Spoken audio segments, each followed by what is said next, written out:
बिस्मिल्लाहिर्रहमानिर्रहीम। अस्सलाम वालेकुम टू आर डियर स्टूडेंट्स। मैं आपका tutor Raza Latif from government post graduate college समुंदरी।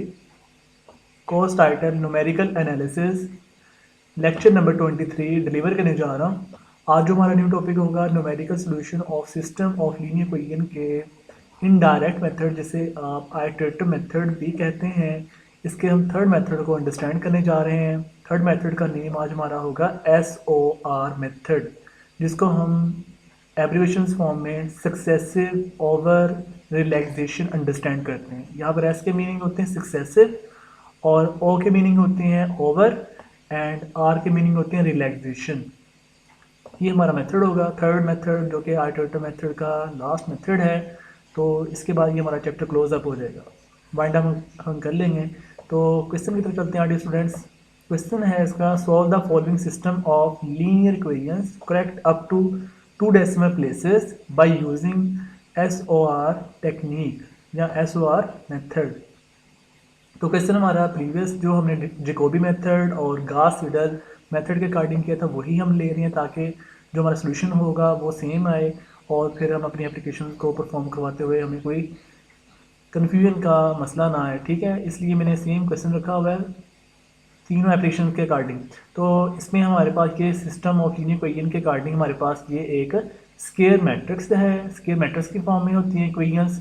तो स्केयर मैट्रिक्स की फॉर्म में जो हमें इक्वेशन दी गई है 2x minus 8y plus z is equal to -5 है। इसे हमने इक्वेशन नंबर 1 नेम असाइन किया हुआ है। और 3x plus y minus z is equal to 3 ये हम इक्वेशन नंबर 2 नेम असाइन किया हुआ है। और x minus 2y plus 9 z is equal to 8 इसे हमने इक्वेशन नंबर 3 नेम असाइन किया हुआ है।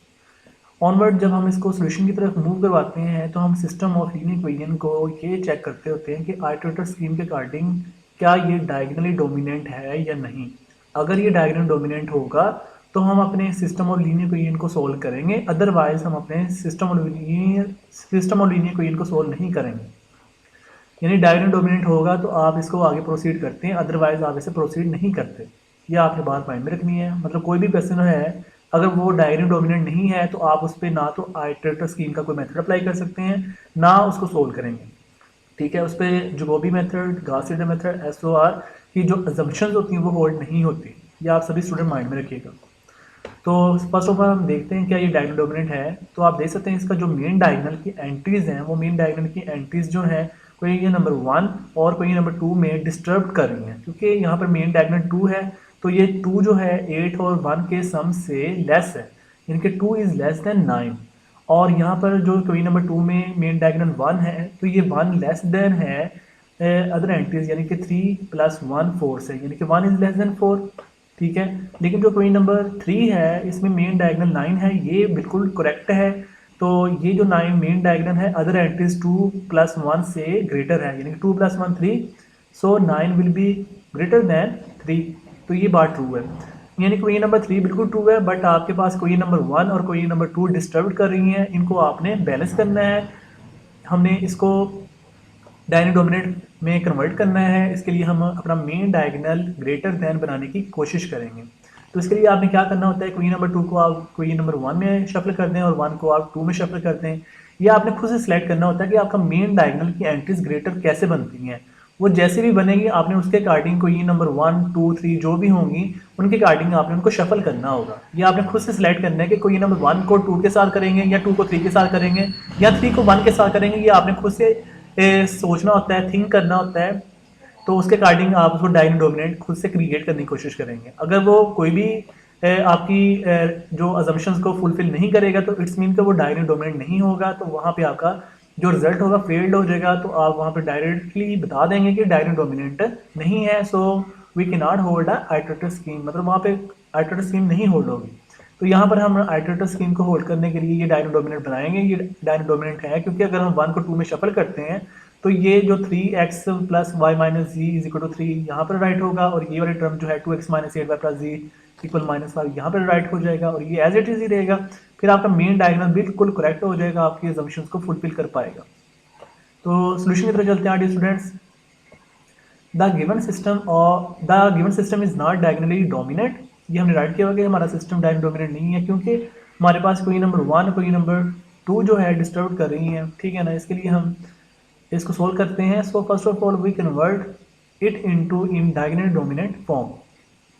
तो इसके लिए क्या करना होगा, we see from query number 1, query number 2, query number 3 R2 यानी कि रो सेकंड को इंटरचेंज करना है रो 1 के साथ R1 में, R2 को R1 में चेंज करते हैं, या इस तरह कह लें क्वेरी नंबर 2 को क्वेरी नंबर 1 में इंटरचेंज करते हैं, तो आपके पास कुछ इस तरह की सेंस बन जाएगी। 3x plus y minus z is equal to 3 है, और 2x minus 8y plus z is equal to minus 5 है। ठीक है, और जो क्वेरी नंबर 3 थी हमारी, वो एज इट इज़ ही हमने राइट की हुई है, x minus 2y plus 9z is equal to 8। तो जो ये हमने रिजल्ट राइट किया, ये हमारे पास क्वेरी नंबर 4 है, और ये हमारे पास क्वेरी नंबर 5 है, और ये हमारे पास रिजल्ट क्वेरी नंबर 6 है। अब आप देख सकते हैं कि यहाँ पर डायगोनल डोमिनेंट जो है वो जनरेट हो रहा है। आप देख सकते हैं कि यहाँ पर हमारे पास जो मेन डायगोनल की एंट्रीज हैं वो क्या है। यहाँ पर मेन डायगोनल की एंट्रीज आपके पास आ रही हैं, एक तो 3 आ रहा है मेन डायगोनल में क्वेरी नंबर 4 में, और मेन डायगोनल में आपके पास क्वेरी नंबर 5 में 8 आ रहा है, और क्वेरी नंबर 6 में आपके पास मेन डायगोनल 9 आ रहा है। तो आप इसको आप चेक कर लें कि क्या ये डायगोनल डोमिनेंट की फॉर्म को फुलफिल कर रहा है। यहाँ पर जो 3 है 1 और इस 1 से ग्रेटर है अदर एंट्रीज, यानी 1 प्लस 1 2 है, तो 3 is greater than 2, so query number 4 is satisfied the diagonal dominant form. अब आप क्वेरी नंबर 5 में आ जाएं, तो यहाँ पे मेन डायगोनल 8 है, 8 जो है ग्रेटर है, यहाँ पे 2 है, यहाँ पे 1 है, 2 प्लस 1 3, 8 इज ग्रेटर दैन 3। ठीक है, so query number 5 also satisfied the diagonal dominant form. Query number 6 में आ जाएं, यहाँ पे मेन डायगोनल क्या है 9, और 9 ग्रेटर है 2 प्लस 1 3 से, यानी कि जो मेन डायगोनल 9 है वो ग्रेटर है अदर एंट्रीज के सम से, यानी कि 3 से, यानी कि 9 is greater than 3, so query number 6 also satisfied the diagonal dominant form. Query number 4, query number 5 and query number 6 सभी की सभी जो क्वेरीज हैं वो सेटिस्फाइड कर रही हैं डायगोनल डोमिनेंट फॉर्म को। सो अब यहाँ से हम कन्वर्जेंस फॉर्म को मूव कर सकते हैं। अब हम यहाँ पर लिखना चाहेंगे कि so which is diagonally dominant form, कि ये डायगोनल डोमिनेंट है क्योंकि 4 5 6 से सेटिस्फाइड कर रहे हैं। Now from query number 4 5 and 6 we write the values of x y and z, यानी जब हमारा डायगोनल डोमिनेंट हो गया तो फिर नेक्स्ट स्टेप हमारा क्या होता है कि हमने x की वैल्यू फाइंड करनी होती है, y की वैल्यू फाइंड करनी होती है, और z की वैल्यू फाइंड करनी होती है। तो इसके लिए आप ये रिजल्ट बनाएंगे जैसे हमने जैकोबी मेथड में सीखा, गॉस सीडल में देखा। ठीक है, बिल्कुल सेम वैसे ही आपने x की वैल्यू जनरेट कर ली। ये x की वैल्यू बिल्कुल सेम, ये आपने x की वैल्यू फ्रॉम क्वेरी नंबर 4 से जनरेट की है, और ये जो y की वैल्यू है ये आपने क्वेरी नंबर 5 से जनरेट की है, और z की वैल्यू आपने क्वेरी नंबर 6 से जनरेट की है। ठीक है, ये आप सभी स्टूडेंट जैसे जैकोबी मेथड में, गॉस सीडल मेथड में मैंने आपको अंडरस्टैंड करवाया है, आप प्रीवियस लेक्चर को अंडरस्टैंड अगेन कर सकते हैं। अगर किसी को कन्फ्यूजन हो तो ये मैंने कैसे x की वैल्यू बनाई है, y की कैसे वैल्यू बनाई है, z की कैसे वैल्यू बनाई है, उसके लिए आप लेक्चर नंबर 21 और लेक्चर नंबर 22 को अंडरस्टैंड कर लीजिएगा सभी स्टूडेंट्स। फिर ये आप लेक्चर नंबर 23 को अंडरस्टैंड कीजिएगा, तो आपको आइडिया हो जाएगा कि ये हमने x की वैल्यू, y की वैल्यू और z की वैल्यू किस अंदाज में बनाई हुई है। तो x की वैल्यू यहाँ पर है 1/3 इंटू 3 माइनस वाई प्लस जी, ब्रैकेट क्लोज कर दी है, और y इक्वल है 1/-8 इंटू -5 माइनस 2x माइनस जी, ब्रैकेट क्लोज की। यहाँ से जब हम नेगेटिव ब्रैकेट में से कॉमन लेंगे तो वो ये नेगेटिव से क्लोज हो जाएगा, पॉजिटिव हो जाएगा, तो इक्वल है 1/8 इंटू 5 प्लस 2x प्लस जी, ब्रैकेट क्लोज, और z की वैल्यू है 1/9 into 8 minus x plus 2y, bracket close कर दी। अभी ये हमारे पास x की वैल्यू, y की वैल्यू और z की वैल्यू बन गई है। इसको हम कोई एक नेम असाइन करने लगे हैं, ये हमारे पास एक सिस्टम बन गया है। ये हमारे पास एक सिस्टम है, इसे हमने सिस्टम को कैपिटल A का नेम असाइन कर दिया हुआ है। ऑनवर्ड हमने अपने स्टेप को मूव करवाना है। हमारा जो मेथड है वो है SOR मेथड। तो हम SOR मेथड को फॉलो करते हुए इसकी ट्रिक्स को फॉलो करेंगे। इसकी ट्रिक्स आप सभी स्टूडेंट ने ध्यान से फोकस करना है कि हमने SOR मेथड जो सक्सेसिव ओवर रिलैक्सेशन मेथड को होल्ड कैसे करवाना है। तो using successive over relaxation method system capital A can be written as, जो हमारा सिस्टम है जिसमें x की वैल्यू थी, y की वैल्यू थी, z की वैल्यू थी, उसको हम फॉलो करेंगे। तो आप देखिएगा जो हमारा सक्सेसिव ओवर रियलाइजेशन मेथड है ना, इस पे जो मेन बात है वो ये है कि आपका जो कंट्रोलिंग कन्वर्जेंस होता है ना, यानी कि कन्वर्जेंस का जो एक पैरामीटर होता है वो आपका यहाँ पर होल्ड होगा। कंट्रोलिंग कन्वर्जेंस के लिए हमारे पास एक ओमेगा आएगा। यहाँ पर मैं एक x, y और z के साथ ना ओमेगा को शो कर रहा हूँ। ये आपके पास जो ओमेगा x के साथ ऑब्टेंड हुआ है, ओमेगा y के साथ ऑब्टेंड हुआ है, ओमेगा z के साथ ऑब्टेंड हुआ है, these are known as controlling convergence parameter. ठीक है सभी स्टूडेंट्स, ये जो ओमेगा है ये क्या शो कर रहा है, इन न्यूमेरिकल एनालिसिस की फॉर्म में कोई भी न्यूमेरिकली सॉल्यूशन का जो अप्रॉक्सीमेट आंसर एक्स वाई जी आप कैलकुलेट कर रहे हैं, इनके साथ वो मल्टीपल फॉर्म में ज्वाइन है, ये आपको क्या शो करवाएगा, एक कंट्रोलिंग कन्वर्जेंस पैरामीटर की फॉर्मेशन। ठीक है, तो ये कैसे जनरेट करना है कि आपके पास जो एक्स की वैल्यू आपने अभी सिस्टम में देखी हुई थी, ये वाली, ये एक्स की वैल्यू है, ये वाई की वैल्यू है, ये जी की वैल्यू है, इसमें आपने एक्स के वैल्यूज को यानी कि एक्स की टर्म्स को बोथ साइड यानी कि आपने यानी बोथ साइड पे मल्टीप्लाई करना है कंट्रोलिंग कन्वर्जन से, यानी ओमेगा को आपने बोथ साइड पे मल्टीप्लाई कर देना है। आप यहाँ पे राइट भी कर सकते हैं multiplying on both side by omega, तो आपके पास देख सकते हैं कि एक्स के साथ ओमेगा लेफ्ट साइड में भी मल्टीप्लाई है और राइट साइड में ओमेगा भी आ रहा है, यानी कि यहाँ पे 1 था तो 1 को ओमेगा से मल्टीप्लाई कर दिया, तो आपने एक्स वाई टर्म्स को बोथ साइड के लिहाज से ओमेगा में मल्टीप्लाई करवाया हुआ है। तो x के साथ ओमेगा को मल्टीप्लाई करवाया है बोथ साइड में, ऐसे ही y को भी ओमेगा के साथ मल्टीप्लाई किया बोथ साइड में, और z के साथ भी ओमेगा को कंट्रोलिंग कन्वर्जेंस के लिए बोथ साइड में मल्टीप्लाई करवाया हुआ है। तो ये आपके पास ओमेगा बोथ साइड्स में इंक्लूड हो गया है, x में भी बोथ साइड में इंक्लूड हो गया है, और ओमेगा y में बोथ साइड में इंक्लूड हो गया है, और z में भी ओमेगा बोथ साइड में इंक्लूड हो गया है। आप राइट करना हो तो राइट कर लीजिएगा सभी स्टूडेंट के, multiplying omega on both side for x for y for z। ठीक है, देन आपके पास ओमेगा बोथ साइड में मल्टीप्लाइड फॉर्म में ऐसे जैसे मैंने ये राइट किया हुआ है ऐसे इंक्लूड हो जाएगा। ओनली ऑन आपने ओमेगा को बोथ साइड में मल्टीप्लाई किया, ये एक इसका स्टेप है। नेक्स्ट स्टेप में आपने ये करना है, मैं इसी में बता देता हूँ कि आपने ओमेगा एक्स को दूसरी साइड पे जब मूव करवाना है, जो लेफ्ट हैंड साइड में पड़ा हुआ है, तो ओमेगा जब दूसरी साइड पे मूव होगा तो ये हो जाएगा माइनस ओमेगा एक्स। ठीक है, ऐसे ही ओमेगा वाई को आपने दूसरी साइड पे मूव करवाना है, ये हो जाएगा माइनस ओमेगा वाई। फिर ऐसे ही आपने ओमेगा जी को दूसरी साइड पे मूव करवाना, ये हो जाएगा माइनस ओमेगा जी, और इनकी लेफ्ट हैंड साइड में रिमेनिंग रह जाएगा जीरो, यहाँ पे भी जीरो, यहाँ पे भी जीरो। ठीक है ना, फिर आपने ऑनवर्ड ये स्टेप करना है कि यहाँ पर जो जीरो है उसको आपने वैनिश करना है, उसके लिए आपको यहाँ पर एक्स बनाना होगा जब जीरो होगा, तो आपने क्या करना है, adding on both side x on both side, यानी कि आपने बोथ साइड पे एक्स को ऐड कर देना है। जब बोथ साइड पे एक्स आ जाएगा तो वो बन जाएगा x minus omega x into ये टर्म्स, ये कंप्लीट। फिर आपने उनमें से ना एक आपने ओमेगा वहां से एक्स को कॉमन ले लेना है, जब आप एक्स कॉमन ले लेंगे वो बन जाएगा 1 माइनस ओमेगा और ब्रैकेट के बाहर रहेगा एक्स और ये complete terms as it is. ऐसे ही आपके पास जब आप वाई को ऐड करेंगे बोथ साइड में, वो बनेगा वाई इक्वल होगा वाई माइनस ओमेगा वाई और ये कंप्लीट टर्म्स।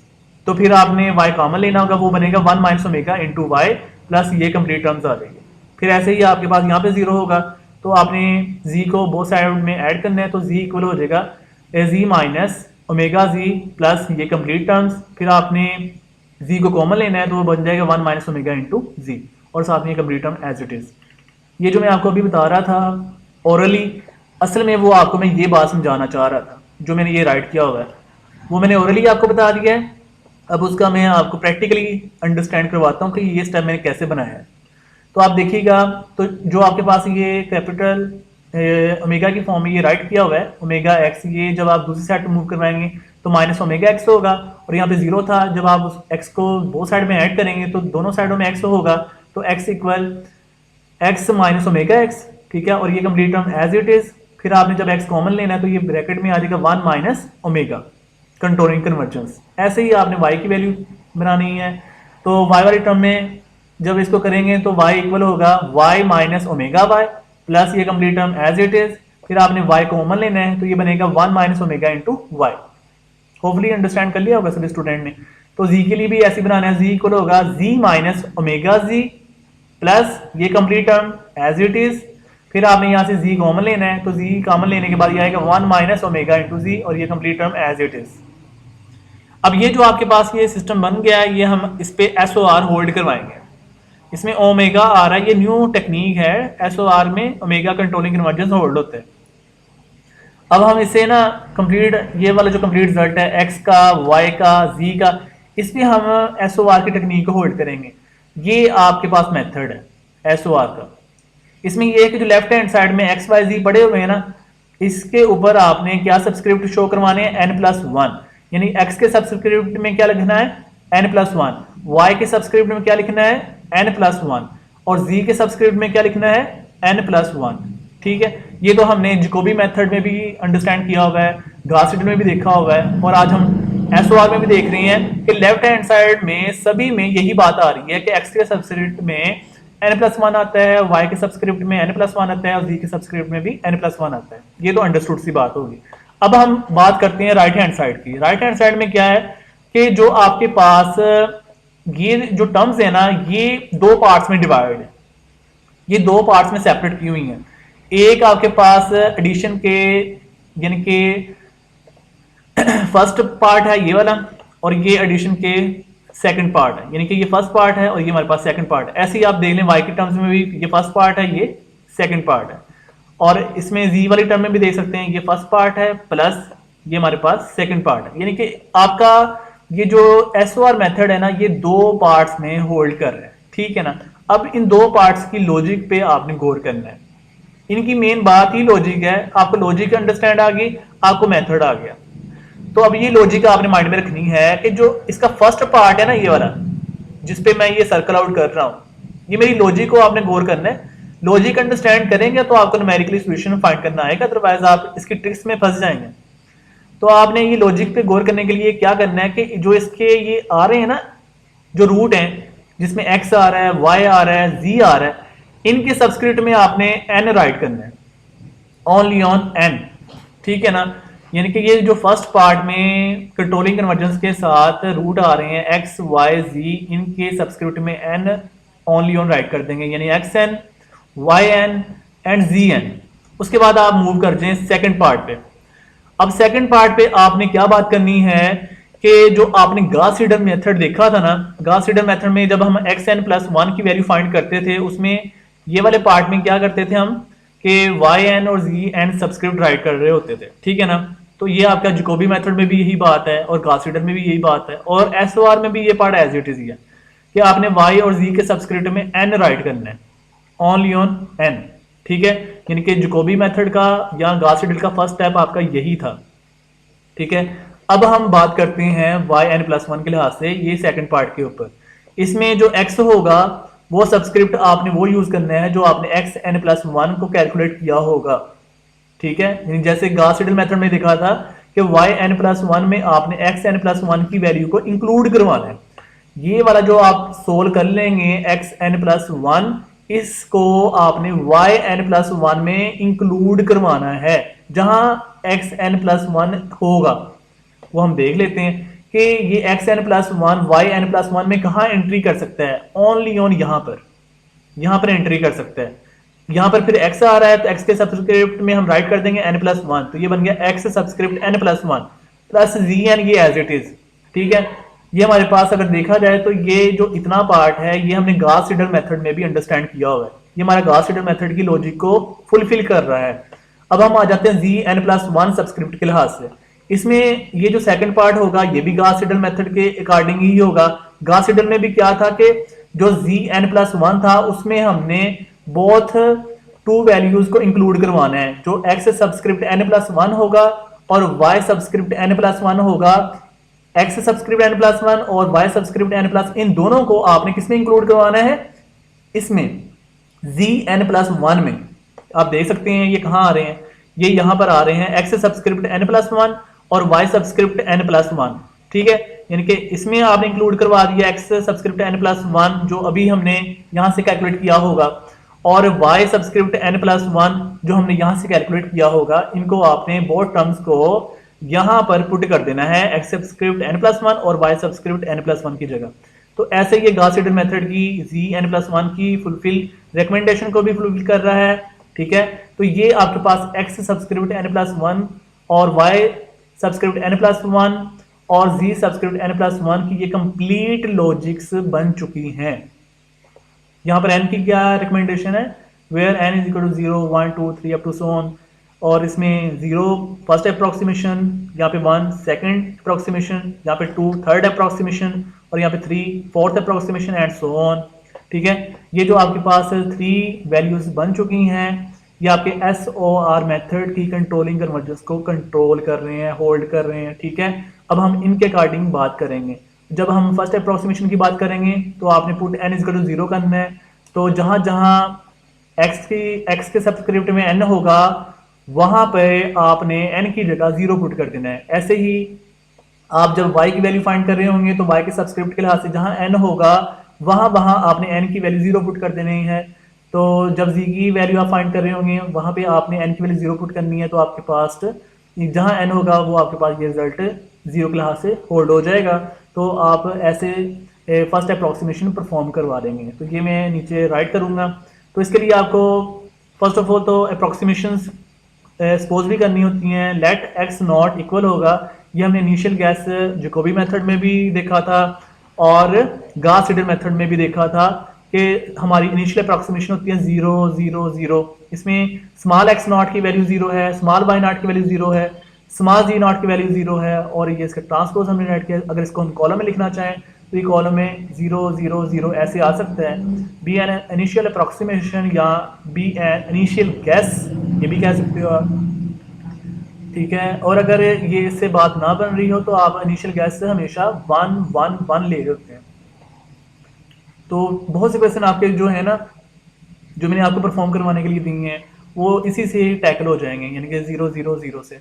तो जस्ट मैंने आपको ओवरव्यू दिया है कि अगर आपके पास 0 0 से ना हो बात तो वो 1 1 1 अप्रोक्सीमेशन से भी हो सकता है, ठीक है। जस्ट आपको एक मैंने कॉन्सेप्ट दिया है, लेकिन जो मैंने आपको एप्लीकेशन परफॉर्म करवाने के लिए दी है उम्मीद है कि वो सिर्फ 0 0 से ही होल्ड हो जाएंगी। तो ओमेगा की वैल्यू भी यहाँ पर एक न्यू इंट्रोड्यूस हुई है, तो आपको ओमेगा का भी आइडिया होना चाहिए कि ओमेगा हम कैसे कैलकुलेट करेंगे। तो ये हमें ना एक जनरली ही माइंड में रखना होगा। जैसे कोई अंडरस्टूड सी वैल्यूज होती है ना, उनको आप प्रिपेयर करते होते हैं, अपने माइंड में रखते हैं। ऐसे ही आपने यहाँ पर कंट्रोलिंग कन्वर्जेंस जो ओमेगा है ना, ये वाला ओमेगा, इसको आपने माइंड में रखना है। ये आपके पास जो ओमेगा की वैल्यू होती है ऑलवेज, ये आपके पास ऑलवेज 0.75 होती है, ठीक है। ये आपने माइंड में रखनी है। एंड लेट ओमेगा इक्वल होगा 0.75 कन्वर्जेंस कंट्रोलिंग पैरामीटर। आपके पास जो ओमेगा की वैल्यू होती है वो 0.75 कंट्रोलिंग कन्वर्जेंस पैरामीटर के लिहाज से होती है, और ये आपने ऐसे ही माइंड में रखनी है। जहां ओमेगा होगा आप ओमेगा की वैल्यू 0.75 हर बार पुट किया करेंगे। मैंने कुछ एप्लीकेशन भी आपको परफॉर्म करवाने के लिए दी हुई है, तो जब आप सोल्व करेंगे वहां पे ओमेगा की सभी एप्लीकेशन में ओमेगा की वैल्यू 0.75 ही आपने पुट करनी है। हर एप्लीकेशन में आपने यही वैल्यू रखनी है, ठीक है, ओमेगा की वैल्यू ओनली ऑन। तो फर्स्ट अप्रोक्सीमेशन की तरफ मूव करते हैं आरडीएस स्टूडेंट्स। यहाँ पर आप पुट कर लीजिएगा, put n is equal to 0। जब आप n की वैल्यू 0 पुट करेंगे तो आपके पास ये कुछ इस अंदाज में बनेगा। x1 इक्वल होगा 1 माइनस ओमेगा x नॉट, यानी कि वो जो x से सब्सक्रिप्ट n+1 की जो कंप्लीट वैल्यू आपने बनाई हुई है ना, जो फॉर्मूला आपने SOR का बनाया हुआ है, उसमें आप n की वैल्यू 0 पुट कर रहे हैं। तो देन ये आपके पास बन रहा है x1 इक्वल होगा 1 minus omega into x not, यानी x0 plus omega over 3 into 3 minus omega 0 plus z0, ठीक है ना। और फिर इसमें आपने अब पुटिंग करनी है। x1 इक्वल होगा 1 माइनस ओमेगा की वैल्यू 0.75 और x नॉट या x0 आप कह लें, तो x मैं नॉट ही पढ़ूंगा ऐसे। x नॉट जो है वो हमारे पास 0 है, प्लस ओमेगा की वैल्यू 0.75 है ओवर 3 और ब्रैकेट में 3 माइनस ओमेगा नॉट की वैल्यू हमारे पास 0 है, प्लस जी नॉट की वैल्यू हमारे पास 0 है। फिर आपने इस कंप्लीट रिजल्ट को सोल्व करना है। जब आप कंप्लीट रिजल्ट को सोल्व कर लेंगे कैलकुलेटर FX991ES प्लस की मदद से, तो आपका ये कंप्लीट रिजल्ट आंसर देगा 0.75। और आपने अपने कैलकुलेटर को पॉइंट के बाद 2 डेसिमल प्लेसेस के लिहाज से फिक्स कर लेना है, ठीक है। फिक्स करने का आइडिया मैंने आप सभी स्टूडेंट को अंडरस्टैंड करवाया हुआ है, और आपने अपने कैलकुलेटर को पॉइंट के बाद 2 डेसिमल प्लेसेस तक फिक्स कर लेना, क्योंकि आपको जो क्वेश्चन दिया गया है वो correct up to 2 decimal places तक है, इसलिए आपने पॉइंट के बाद 2 डेसिमल प्लेसेस तक अपने रूट को लाई करवाना है। अब y1 की तरफ हम मूव करते हैं। तो y1 के लिए हम देखते हैं कि y1 इक्वल है 1 माइनस ओमेगा, जो हमारे पास y सब्सक्रिप्ट n+1 था उसमें आपने n की वैल्यू 0 पुट करनी है। तो ये आपके पास ऐसे स्टेप क्रिएट हो जाएगा, जो कि है y1 इक्वल है 1 minus omega into y naught plus omega over 8 into 5 plus 2 into x1 plus z naught. अब हमने इसमें पुटिंग करनी है। 1 माइनस ओमेगा की वैल्यू 0.75 है, वाई नॉट की वैल्यू 0 है, प्लस ओमेगा की वैल्यू 0.75 ओवर 8 है, और ब्रैकेट में 5 प्लस 2 इंटू x1 जो हमने अभी कैलकुलेट किया हुआ है। x1 की वैल्यू आपके पास क्या आई हुई है 0.75, वो हमने यहाँ पे पुट कर दी 0.75, प्लस जी नॉट इसकी वैल्यू 0 है, फिर आपने इस कंप्लीट रिजल्ट को कैलकुलेटर से सोल्व करना है, तो आपका आंसर आ जाता है 0.61। फिर ऑनवर्ड हमने Z1 पे मूव करना है। तो जो Z सबस्क्रिप्ट n+1 था उसमें आपने n की वैल्यू 0 पुट करनी है, तो आपके पास ये कंप्लीट रिजल्ट बन जाएगा। तो ये है Z1 इक्वल होगा 1 minus omega into Z0 plus omega over 9 into 8 minus x1 plus 2 into y1। ठीक है, यहाँ पर x1 की वैल्यू जो हमने ये कैलकुलेट की हुई है, x1 की वैल्यू है 0.75 और y1 की वैल्यू हमारे पास है 0.61। इनको हम यहाँ पे ऐसे पुट करेंगे, तो आप देख सकते हैं 1 माइनस ओमेगा की value 0.75, Z0 as it is, sorry Z0 की वैल्यू 0 प्लस, ठीक है ना, Z0 की वैल्यू ये हमारे पास 0 आ गई और प्लस ओमेगा की वैल्यू 0.75 है और ओवर 9 है, ब्रैकेट में 8 माइनस x1 की वैल्यू 0.75, ठीक है, प्लस 2 इंटू y1 की वैल्यू हमारे पास 0.61। तो इनको जब आप कैलकुलेट करेंगे तो ये आपके पास आ जाएगा 0.71। अब आप देख सकते हो कि इनके जो आंसर्स हैं पॉइंट के बाद 2 डेसिमल प्लेसेस के लिहाज से रेपिटेशन नहीं आ रही।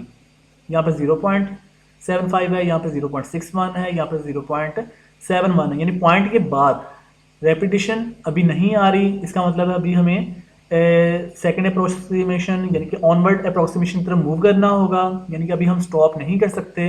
तो सेकेंड अप्रोक्सीमेशन की तरफ चलते हैं dear students. Put n is equal to 1। अब हम n की जगह 1 पुट करेंगे तो ये बनेगा x2 इक्वल होगा 1 minus omega into x1 plus omega over 3 into 8 minus y1 plus z1, bracket close कर देंगे।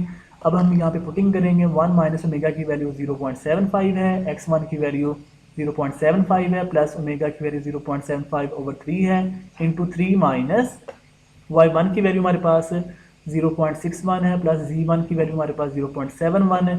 फिर आपने कैलकुलेटर से इसे सोल्व करना है इस कंप्लीट रिजल्ट को, ये आपका आंसर आ जाता है 0.96। फिर आपने y2 पे मूव करना होता है, यानी कि आपने y वाली टर्म्स में जो y वाला रिजल्ट है उसमें n की वैल्यू 1 पुट करनी है। y2 इक्वल हो जाएगा 1 minus omega into y1 plus omega over 8 into 5 plus 2 into x2 plus z1, ठीक है ना। तो ये आपके पास क्या होगा, इसमें ओनली पुटिंग करनी है, तो 1 माइनस ओमेगा की वैल्यू 0.75 है, y1 की वैल्यू हमारे पास 0.61 है, प्लस ओमेगा की वैल्यू 0.75 ओवर 8 है, ब्रैकेट स्टार्ट की, और 5 प्लस 2 इंटू x2 की वैल्यू हमारे पास 0.96 है, प्लस z1 की वैल्यू हमारे पास 0.71 है, और ये आपने फिर से कैलकुलेट करना है कैलकुलेटर की मदद से। तो ये इसका आंसर आ जाता है 0.87। फिर इसी तरीके से आपने n की वैल्यू को z की टर्म में पुट करना है, तो ये z2 आ जाएगा, n की वैल्यू 1 पुट करनी है, ठीक है। z2 इक्वल होगा 1 minus omega into z1 plus omega over 9 into 8 minus x2 plus 2/2, bracket close कर देंगे।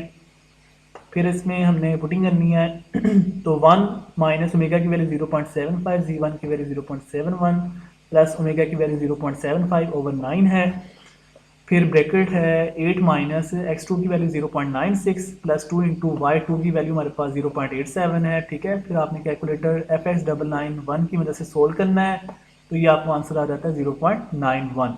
अभी भी आप देख सकते हो कि इसके पॉइंट के बाद 2 डेसिमल प्लेसेस के लिहाज से, यानी 0.96 है, 0.87 है, 0.91, अभी भी पॉइंट के बाद रेपिटेशन नहीं आ रही। इसका मतलब अभी भी रेपिटेशन नहीं आ रही, तो आपने क्या करना है, नेक्स्ट अप्रोक्सीमेशन की तरफ मूव करना है। तो नेक्स्ट अप्रोक्सीमेशन की तरफ हम देखते हैं, ये हमारे पास बन रहा है, नेक्स्ट अप्रोक्सीमेशन हमारे पास बन रही है। थर्ड अप्रोक्सीमेशन के लिए हमने क्या करना है कि put n is equal to 2।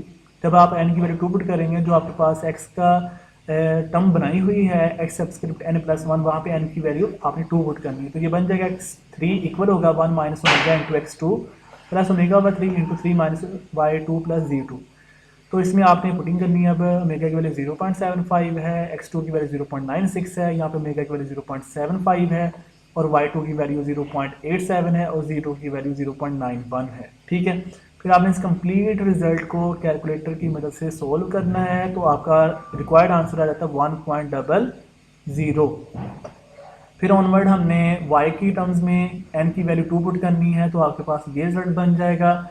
ये रिजल्ट क्या है, y3 इक्वल होगा 1 minus omega into y2 plus omega over 8 into 5 plus 2 x3 plus z2, bracket close कर दी। फिर हमने पुटिंग करनी है, ओमेगा की वैल्यू 0.75 है, y2 की वैल्यू 0.87 है, प्लस ओमेगा की वैल्यू 0.75 ओवर 8 है, फिर ब्रैकेट स्टार्ट की 5 प्लस 2 इंटू x3 की वैल्यू हमारे पास 1.00 और z2 की वैल्यू हमारे पास 0.91।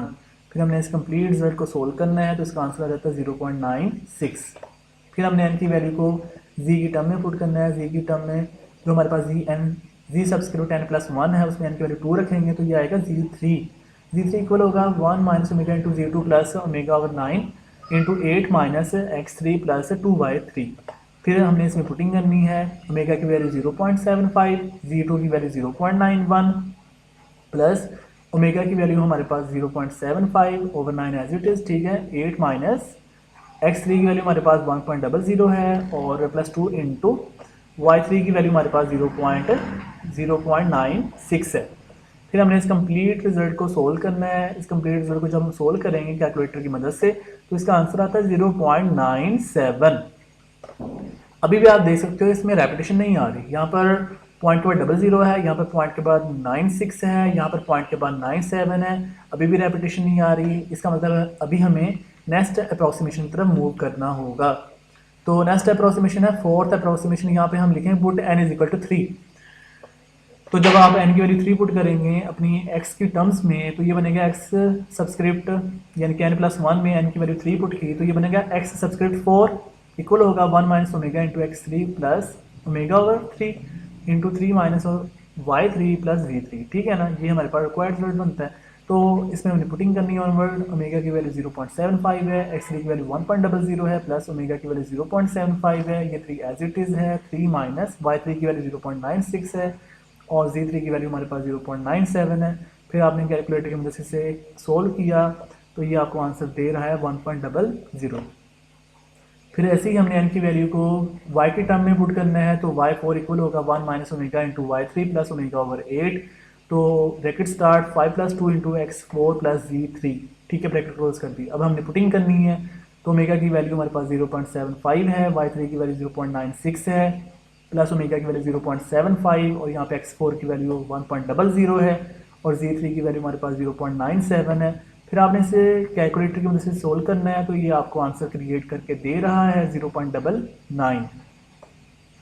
अब हम z4 की तरफ मूव करेंगे। मतलब हमारे पास जो n की वैल्यू 3 है उसको आपने z की टर्म में पुट करना है। तो z सब्सक्रिप्ट n प्लस 1 उसमें आप n की वैल्यू 3 रखेंगे तो ये बन जाएगा z4। तो z सब्सक्रिप्ट 4 इक्वल होगा 1 minus omega into z3 plus omega over 9 into 8 minus x4 plus 2y4, bracket close कर दी। फिर अब हमने इसमें पुटिंग करनी है। ओमेगा की वैल्यू है 0.75, z3 की वैल्यू है 0.97, ओमेगा की वैल्यू 0.75 और यहाँ पे x4 की वैल्यू हमारे पास है 1.00 और y4 की वैल्यू हमारे पास है 0.99। फिर हमने इसे कैलकुलेटर की मदद से सोल्व किया तो ये हमें आंसर क्रिएट करके दे रहा है 0.99। अभी हम देख सकते हैं कि ये हमें y4 और z4 तो रेपिटेशन दे रहा है, लेकिन आप अगर इसका कंपेयर x4 के साथ कंपेयर करें तो यहाँ पे रेपिटेशन नहीं आ रही। तीनों में रेपिटेशन होना ज़रूरी है। जब तीनों में रेपिटेशन होगी तब आप स्टॉपिंग क्राइटेरिया होल्ड करवा सकते हैं। इसका मतलब अभी भी हमें नेक्स्ट आइटरेशन की तरफ मूव करना है। तो फिफ्थ अप्रोक्सीमेशन की तरफ मूव करते हैं डियर स्टूडेंट्स। तो फिफ्थ अप्रोक्सीमेशन है put n is equal to 4। जब आप n की वैल्यू 4 पुट करेंगे तो आपके पास x के टर्म्स में आपका रिजल्ट बन जाएगा x सब्सक्रिप्ट n प्लस 1 में आप n की वैल्यू 4 रख रहे हैं तो ये बनेगा x सब्सक्रिप्ट 5 इक्वल होगा 1 minus omega into x4 plus omega over 3 into 3 minus y4 plus z4, bracket close कर देंगे। ऑनवर्ड हमने इसमें पुटिंग करनी है। ओमेगा की वैल्यू यहाँ पर 0.75 है और x4 की वैल्यू 1.00 है, ओमेगा की वैल्यू 0.75 है और y4 की वैल्यू 0.99 है और z4 की वैल्यू हमारे पास 0.99 है। फिर हमने इस कंप्लीट रिजल्ट को सोल्व करना है कैलकुलेटर की मदद से तो ये आपको रिक्वायर्ड आंसर 1.00 क्रिएट करके आंसर दे रहा है। फिर ऐसे ही हम y के टर्म्स में मूव करना है। जो y के टर्म्स हैं उसमें भी हमने ऐसे ही मूव करना है। तो उसमें n की वैल्यू 4 रखेंगे तो ये बन जाएगा y सब्सक्रिप्ट 5 इक्वल होगा 1 minus omega into y4 plus omega over 8 into 5 plus 2 into x5 और प्लस z4, ब्रैकेट क्लोज कर दी। फिर हमने ऑनवर्ड पुटिंग करनी होती है। तो ओमेगा की वैल्यू यहाँ पे है 0.75, y4 की वैल्यू है 0.99, ओमेगा की वैल्यू है 0.75 और x5 की वैल्यू हमारे पास 1.00 है और z4 की वैल्यू हमारे पास 0.99 है, ठीक है। फिर आपने इस कंप्लीट रिजल्ट को जब सोल्व करना है कैलकुलेटर की मदद से, तो आपको आंसर दे रहा है 1.00। ऐसे ही हमने अब ऑनवर्ड जी की टर्म में n की वैल्यू 4 पुट करनी है, तो जी सबस्क्रिप्ट 5 इक्वल होगा 1 माइनस ओमेगा इंटू जी 4 plus omega over 9 into 8 minus x 5 plus 2y5, ठीक है। और इसमें आपने ऑनवर्ड पुटिंग करनी है। यहाँ पर ओमेगा की वैल्यू हमारे पास क्या होगी 0.75, जी4 की वैल्यू हमारे पास 0.99 और ओमेगा की वैल्यू 0.75, x5 की वैल्यू हमारे पास 1.00 और y5 की वैल्यू हमारे पास होगी 1.00। फिर हमने इसे कैलकुलेटर की मदद से सोल्व करना है FS991 की मदद से, जो आपको रिकमेंड करवाया गया है कैलकुलेटर। तो ये कैलकुलेट करने के बाद आपको रिक्वायर्ड आंसर दे रहा है 1.00। अब आप देख सकते हैं कि इनमें रेपिटेशन आ चुकी है। तो आप देखें ये आंसर दे रहा है पॉइंट के बाद डबल ज़ीरो, ये भी पॉइंट के बाद डबल ज़ीरो दे रहा है, ये भी पॉइंट के बाद डबल ज़ीरो दे रहा है। इट्स मीन कि आपके पास x5 की वैल्यू और y5 की वैल्यू और z5 की जो वैल्यू है उनमें रेपिटेशन आ चुकी है पॉइंट के बाद। तो इसका मतलब है अब हम यहाँ पर अपने अप्रॉक्सीमेशन को स्टॉप कर देंगे, टर्मिनेट कर देंगे और यहाँ पर स्टॉपिंग क्राइटेरिया होल्ड हो जाएगा। हमारी अप्रॉक्सीमेशन कम्प्लीटली फुलफिल्ड हो चुकी हैं। तो नाउ फाइनली हमने इनके रिक्वायर्ड सोल्यूशन को रूट को फाइंड कर लिया है। तो जो हमारे पास approximate answer x y z के बन चुके हैं वो हमारे पास हैं। Hence the required values of x y and z are x is equal to 1.00। ये हमें इसका रिक्वायर्ड आंसर मिल चुका है, x इज इक्वल टू 1.00 और y का है 1.00 और z का है 1.00, यानी ये हमारे पास रिक्वायर्ड आंसर फाइंड आउट हो चुका है। Hence which is the required solution. तो नेक्स्ट ऑनवर्ड सभी स्टूडेंट्स को ये कुछ एप्लीकेशन परफॉर्म करवाने के लिए दी गई हैं। जैसे आप सभी स्टूडेंट्स को जैकोबी मेथड और गॉस सीडल मेथड के अकॉर्डिंग मैंने दी थी, वैसे ही आपने SOR मेथड के अकॉर्डिंग भी सोल्व करनी होगी। सभी ये परफॉर्म आपने करनी है। तो मैं इनको रिवाइज कर देता हूँ, जैसे बाकी भी एप्लीकेशन में आपको अंडरस्टैंड करवाया है तो उसके अकॉर्डिंग मैं आपको ये थोड़ा सा आइडिया दे देता हूँ। तो ये हैं, ये थोड़ा सा सेलेक्ट कर दूँ, ज़रा यहाँ से जूम का इशू ना बने। तो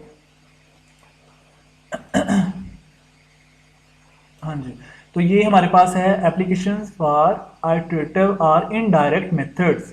तो एप्लीकेशन फॉर आइटरेटिव और इनडायरेक्ट मेथड के टोटल 3 मेथड्स थे, ठीक है। जैकोबी मेथड है, गॉस सीडल मेथड है, SOR जो हमारा लास्ट मेथड आज कंटिन्यू है। SOR मेथड करने के बाद हमारी जो आइटरेटिव स्कीम है वो कम्प्लीटली वाइंड अप हो जाएंगी।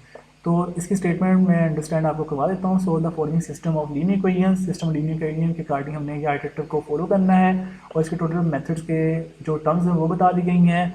वो है 3 मेथड्स और आपने सोल्व करना है इसे कैसे, correct up to 2 decimal places. आपने अपने कैलकुलेटर को पॉइंट के बाद 2 डेसिमल प्लेसेस तक रोक लेना है, स्टॉप कर लेना है, यानी कि फिक्स कर लेना है। और इसके जो 3 मेथड्स हैं वो कुछ नेम्स ये हैं, Jacobi method, Gauss Seidel method and SOR method. तो इनकी एप्लीकेशन कुछ इस अंदाज में है। Question number 1, 8x minus 3y plus 2z is equal to 20, 6x plus 3y plus 12z is equal to 35, 4x plus 11y minus z is equal to 33। Second question है 28x plus 4y minus z is equal to 32, x plus 3y plus 10z is equal to 24, 2x plus 17y plus 4z is equal to 35। Third question है 9x minus y plus 2z is equal to 9, x plus 10y minus 2z is equal to 15, 2x minus 2y minus 13z is equal to minus 17। Fourth question है 10x minus 2y plus z is equal to 12, x plus 9y minus z is equal to 10, 2x minus y plus 11z is equal to 20। Fifth question है 9x plus 2y plus 4z is equal to 20, x plus 10y plus 4z is equal to 6, 2x minus 4y plus 10z is equal to minus 15। और six and last question आप सभी students का 3x plus 9y minus 2z is equal to 11, 4x plus 2y plus 13z is equal to 24, 4x minus 4y plus 3z is equal to minus 8। तो ये आपकी आज iterative scheme के complete जो applications हैं उनको अल्हम्दुलिल्लाह हमने वाइंड अप कर लिया है। और आइटरेटिव स्कीम के टोटल 3 ही मेथड्स थे जो कि हमने 1 बाय 1 डेली बेसिस के अकॉर्डिंग हमने एक अरेंजमेंट में अंडरस्टैंड किया। होपफुली ऑल यू स्टूडेंट्स आज के लेक्चर को सभी स्टूडेंट ने अच्छे अंदाज में अंडरस्टैंड कर लिया होगा। अगर फिर भी किसी स्टेप में किसी स्टूडेंट को कोई कन्फ्यूजन हो तो आप क्वेश्चन कर सकते हैं और इंशाल्लाह आपको कम्प्लीटली गाइडलाइन दी जाएगी और आपके कॉन्सेप्ट को अच्छे अंदाज से समझाया जाएगा। तो ख्याल रखिएगा डियर स्टूडेंट्स, दुआओं में याद रखना। अल्लाह हाफिज़ एंड स्टे ब्लेस्ड।